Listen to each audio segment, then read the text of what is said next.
ang Mga pre, real talk sa ata. Kahinom ba ka sa imong kusog sa una? Sa una sayon ra kaayon nimong himuon ang mga butang nga di kayahon sa uban. Pero karon di na kaingon anak kakusgan. Kinahanglan nato ang kakusog nga makalahutay. Maong giridikon ko kada adlaw. Mutabang pagpabaskog sa lawas para sa maski unsang pagsulay. Naay muscle building amino acids. Aron ang kusog nimo mas mukusog pa. Siyempre, kauban ang proper diet og exercise. Mauna ang kusog nga panglawas, kaisog hasta ambisyon nimo. Kusog nga gipakusog nimo, Revicon Forte. Multivitamins, minerals and amino acids is the generic name of Revicon Forte. If symptoms persist, consult your doctor. This time check is brought to you by Surf Bar. Choose Surf Bar na may power bula at power puti. Basta surf, ang galing-galing!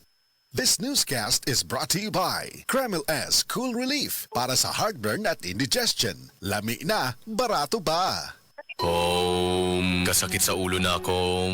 Greg, may work pa. I-Biogesic mo na yan. Tambal dayon, base na ay side effects. Iba ang Biogesic. Most doctor-prescribed brand sa sakit ng ulo at lagnat. Uy, maampingon gyud di ay. Jody Santa Maria po. Sa sakit ng ulo o lagnat, Biogesic agad. Alagang Unilab yan. Paracetamol is a generic name of Biogesic. If symptoms persist, consult your doctor. Headaches can strike anytime, anywhere, kaya mag-ingat. Pauna ng Biogesic. Paracetamol is a generic name of Biogesic. If symptoms persist, consult your doctor. This newscast is brought to you by Kremil S Cool Relief para sa heartburn at indigestion. Lami na, barato ba? Isip usa ka driver si Joseph Dodong Buntag migamit sa Paragis Bila-Bila Herbal Oil ug maayo na ang iyang gibati karon. Ako, biyahe-biyahe dyan ko. Biyahe ko, mati ito tagom. Kada adlaw gina. Sa panahon nga ulan, init, masugatan ako. Maminhod akong kalawasan. Akong tiil, kay tungod lagi ning ula ito masugatan. Mao na akong ginagamit gyud nga haplas nga bila-bila. Kaluoy sa Dios, mawala gyud akong paminhod sa akong kalawasan. Kini ginama sa GFMQ Marketing kay sa Paragis Bila-Bila dili na ka mag-agwanta pa.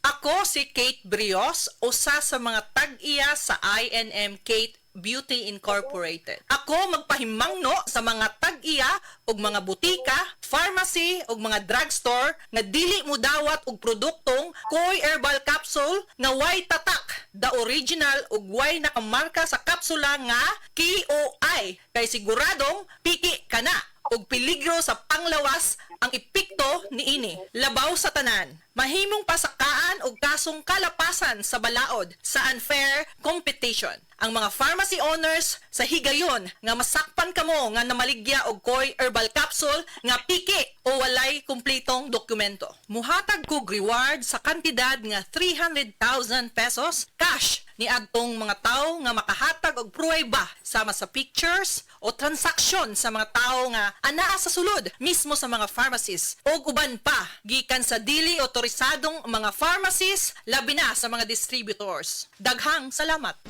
Best Radio Commentary Program ng 20th Cebu Archdiocese Mass Media Awards. Straight to the point ni Attorney Rufil Fernandez